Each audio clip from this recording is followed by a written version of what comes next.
Julius Evola on the polar origins. You that have followed me already know that I am interested in the Italian traditionalist Julius Evola and of the Indo-Aryan myths. Here, therefore, will be following an extract from his magnum opus, Revolt Against the Modern World, where he concludes different religions' views on where we come from. Allegedly, according to tradition, in an epoch of remote prehistory that corresponds to the Golden Age, or Age of Being, that symbolical island or polar land was a real location situated in the Arctic, in the area that today corresponds to the North Pole. This region was inhabited by beings who, by virtue of their possession of that non-human spirituality characterized by gold, glory, light, and life, that in later times will be evoked by the above-mentioned symbolism, founded the race that exemplified the Uranian tradition in a pure state. This race, in turn, was the central and most direct source of the various forms and manifestations this tradition produced in other races and civilizations. We know that according to an astrophysical cause, that is, to the tilting of the terrestrial axis, in every era there has been a change in climate. According to tradition, this inclination occurred at a specific moment in which this syntony of a physical and a metaphysical event occurred, as if to represent a state of disorder in the natural world that reflected an event of a spiritual nature. When Liet Tzu described the myth of the giant Kung Ku, who shatters the columns of heaven, he was probably referring to such an event. In this Chinese tradition, we also find other concrete references, such as the following one, though it is mixed together with details that describe later cataclysms. The pillars of heaven were shattered, the earth shook at its foundations, the northern skies descended lower and lower, the sun, the moon, and the stars changed their course.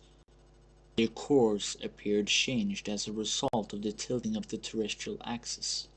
The earth's surface cracked, and the waters contained in its belly gushed forward and inundated various countries.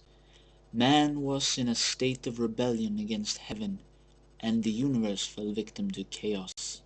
The sun darkened, the planets changed their course, and the great harmony of heaven was destroyed.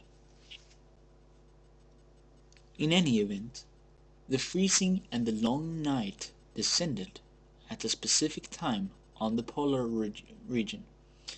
Thus, when the forced migration from this seat ensued, the first cycle came to an end, and a new cycle, the Atlantic cycle, began. Aryan texts from India, such as the Vedas and the Mahabharata, preserve the memory of the Arctic seat through astronomical and calendar-related allusions that cannot be understood other than through an actual reference to such a seat. In the Hindu tradition, the term Dvipa, which means insular continent, is often used to designate different cycles by virtue of a spatial transposition of a temporal notion, or cycle meaning island.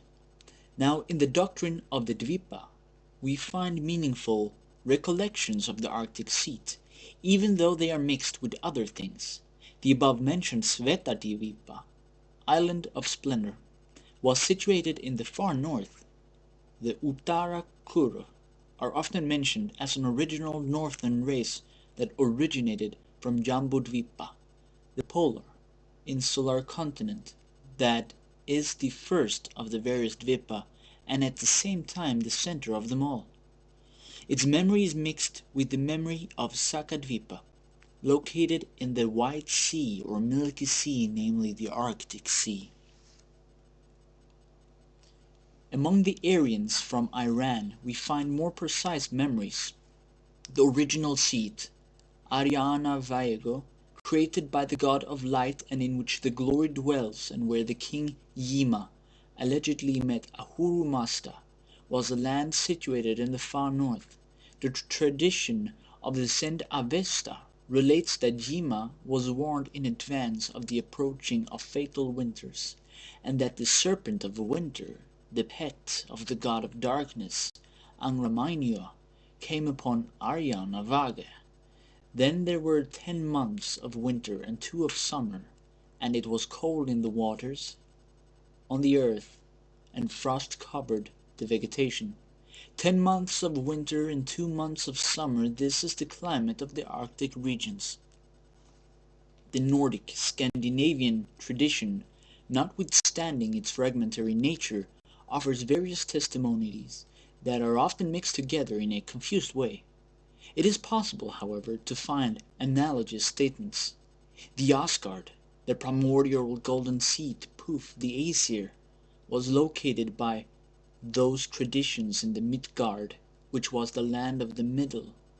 This mythical land was in turn identified both with Gardarike, which is a semi-Arctic region, and with the Green Island, or Greenland, which, though portrayed in ancient cosmology as the first island to rise from the abyss Ginnungagap, is likely to be related with Greenland itself.